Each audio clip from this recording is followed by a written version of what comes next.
The studio lights burned bright, the tension tighter than ever, as the latest episode of a popular political commentary show prepared for what was supposed to be a civil, high-stakes conversation between former National Security Advisor Kash Patel and Texas Representative Jasmine Crockett.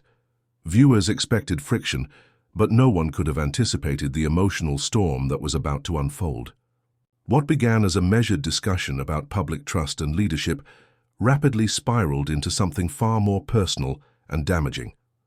At the center of the controversy was Jasmine Crockett's now infamous speech just days earlier, where she had made a distasteful remark about a disabled activist who had challenged her stance on education funding.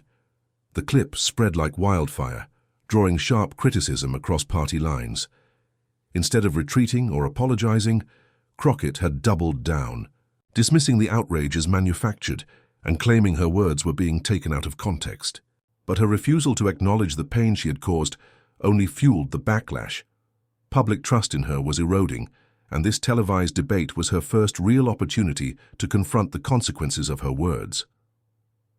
Kash Patel, known for his direct style and strategic mind, came prepared with more than opinions. He brought with him a thick file of past incidents, statements, and voting records that painted a troubling pattern. He had studied her history like a prosecutor building a case, and when the cameras rolled, he wasted no time laying it out with surgical precision. He framed her recent outburst as not an isolated misstep, but a window into a troubling legacy of deflection, arrogance, and political vanity. Jasmine tried to counter, but the room shifted. There was a subtle panic in her tone, a defensive edge in her body language. She pivoted to talking points, casting herself as a victim of political targeting, but Patel continued, unwavering. With each new detail, his voice remained calm, while his evidence grew heavier, more undeniable. Old interviews resurfaced, where she made light of serious issues, ignored key votes, and even belittled her constituents when their opinions conflicted with her own. The audience, initially split, began to lean in with silence. A shift was taking place, and even the host struggled to maintain composure. The control Jasmine once had in public discourse was slipping. What had started as a debate quickly transformed into something closer to an unmasking. Patel wasn't just arguing policy, he was unearthing a mindset, one that valued pride over humility and theatrics over responsibility. Then came the moment that made headlines. Kash played a rarely seen recording from a town hall in which Jasmine dismissed a struggling mother's plea for assistance with a smirk and a sarcastic remark. The footage was damning. The audience gasped. The host turned toward Jasmine, who suddenly seemed smaller in her seat. Her usual confidence dissolved into stunned silence as the weight of public perception came crashing down. For the first time, she hesitated. Her eyes flicked from camera to camera, searching for an angle, a lifeline, anything. But it wasn't coming. She looked cornered. What Patel had done wasn't loud or cruel. It was methodical, brutal not because of volume, but because of truth. The facts had landed with such force that even her most loyal supporters online began reconsidering their stance. But Crockett wasn't finished. The fire that had propelled her to national recognition was still smoldering under the surface. While her image had taken a brutal hit, something shifted in her demeanor. As Patel wrapped up another scathing timeline of missteps, Crockett straightened her posture. The fear was gone, replaced by something colder, more focused. She no longer tried to defend her past with excuses. Instead, she leaned into the moment as if preparing to counterstrike, not with emotion, but with something far more dangerous: intent. The energy in the studio shifted as Jasmine Crockett leaned forward, her expression sharpening with each second. The sting of humiliation had passed, but in its place rose a slow-burning determination that threatened to undo the control Kash Patel had so meticulously maintained. For a moment, even he paused, sensing the atmosphere tense in an unfamiliar way. She wasn't floundering anymore. She was recalibrating. Gone was the defensive posturing. Crockett, for the first time in the conversation, spoke with a precision that cut just as deeply as Patel's earlier revelations. She didn't try to spin her past actions or offer excuses for her most recent controversy. Instead, She turned, the focus outward, weaponizing her insight into Patel's political history, past affiliations and moments the public had conveniently forgotten. Her tone wasn't angry, it was surgical. She began by exposing Patel's affiliations with groups accused of promoting disinformation, subtly implying that his crusade against her wasn't born of virtue, but rather a coordinated effort to dismantle voices that threatened the status quo.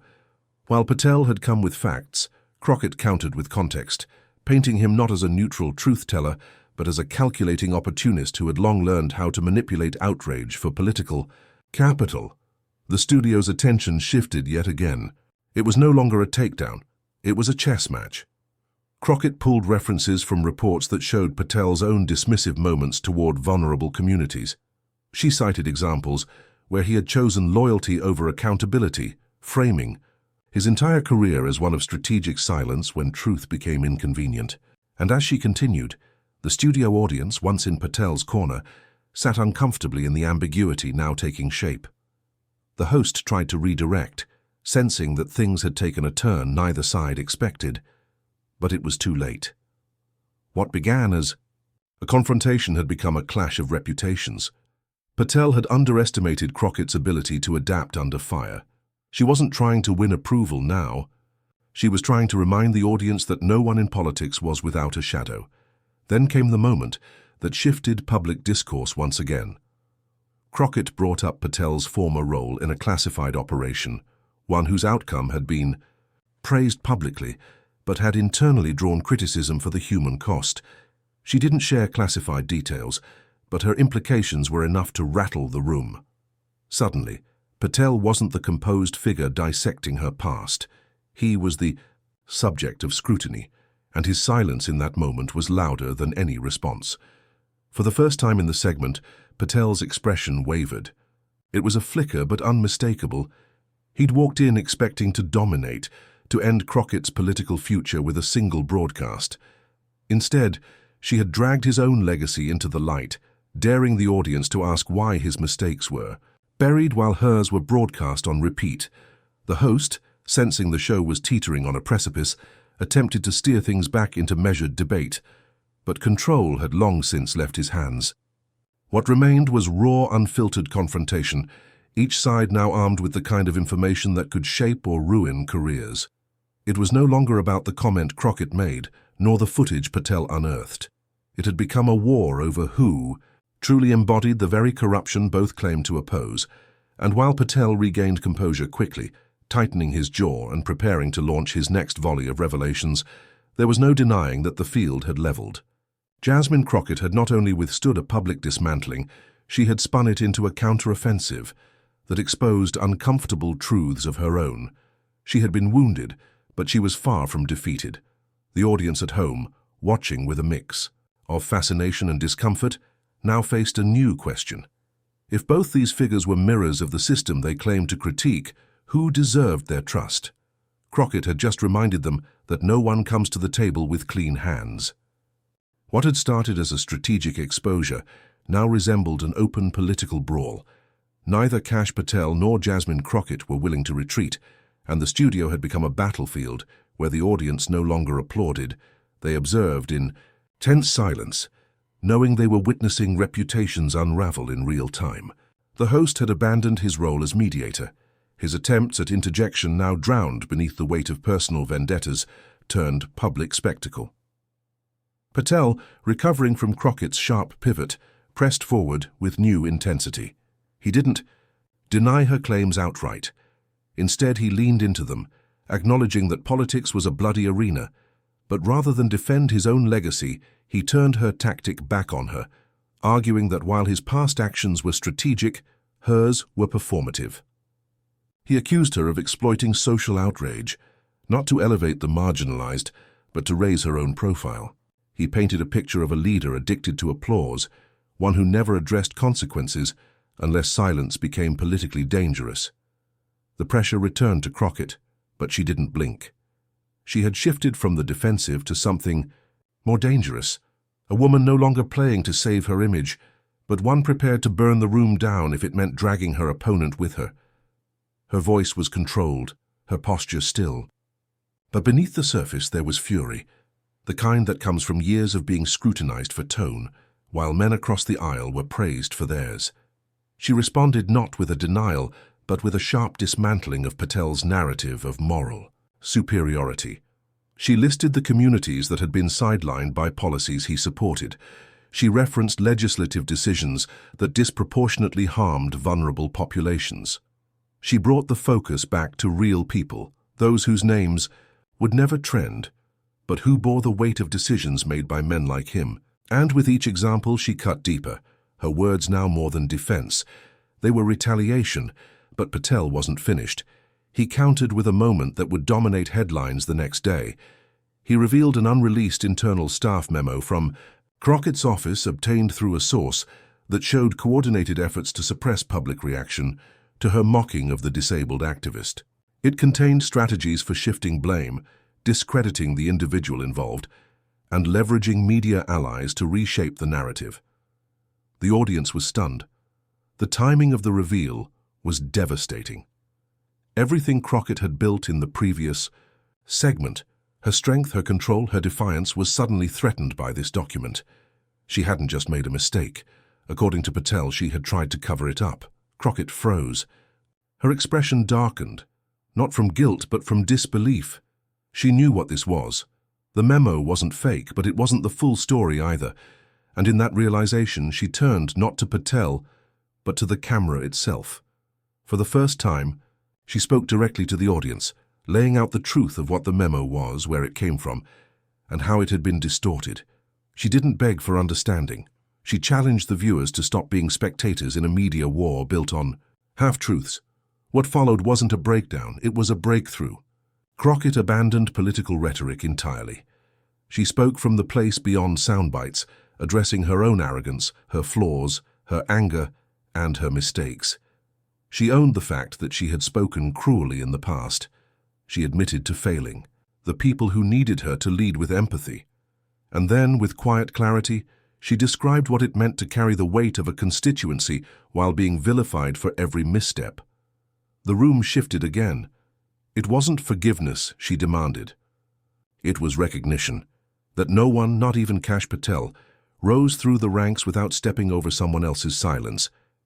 That every person in that room, on stage or behind the camera, was complicit in the way public figures were dehumanized.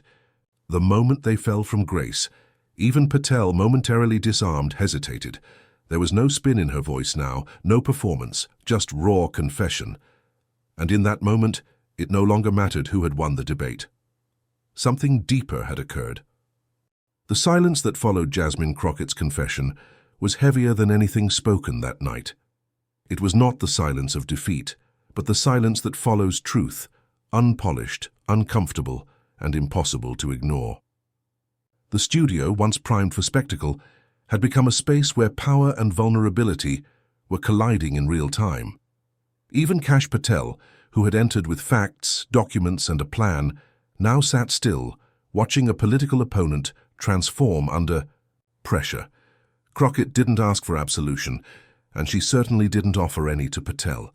She turned the spotlight that had burned her all night and aimed it at the institution they both stood within. She challenged the audience, the media, and the political system itself. Why was shame selective? Why were apologies demanded only when they served partisan optics? Why did accountability feel like punishment only when it came from someone unpolished, unfiltered, or unwilling to beg? Patel tried to regain footing. He wasn't rattled, but something in his composure cracked. An edge of frustration, maybe even disbelief. The evidence he brought still stood, untouched and damning, but the power of that evidence no longer had the same weight. It was as if Crockett, by laying herself bare, had neutralized the scandal. She had robbed the moment of the outrage it depended on. She had shifted the conversation from misconduct to the hypocrisy that judged it. Then, with no script, she did what Patel never expected. She dismantled him in front of his own audience. Not with personal attacks, but with an uncomfortable mirror. She called out the selective memory that painted her as reckless, but remembered him as principled. She spoke of the forgotten stories from his past that were quickly cleaned up, buried, under press cycles, or defended as necessary for the greater good. She reminded the room that his reputation wasn't forged in sunlight, but in carefully curated shadows. And then, the moment came that would live far beyond the show itself. Crockett recited the names, not policies, not statistics, but names.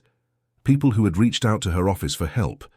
Disabled veterans, single parents, survivors of abuse. She read from their letters, recounted their calls. She spoke of the people behind the numbers both sides always tossed around during debates. She spoke of those who never made headlines because they didn't trend, didn't outrage, didn't sell. It wasn't a defense. It was a reckoning.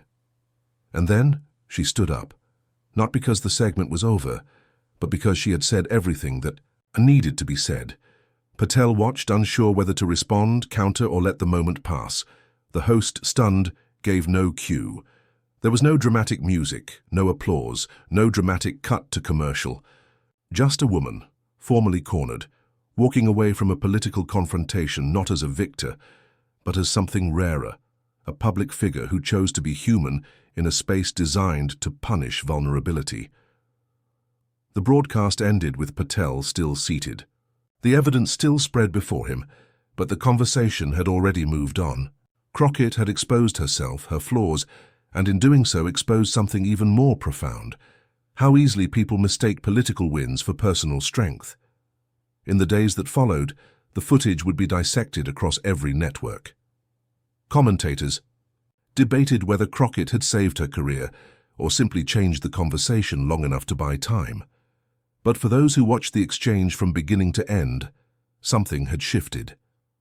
Kash Patel had entered with brutal facts.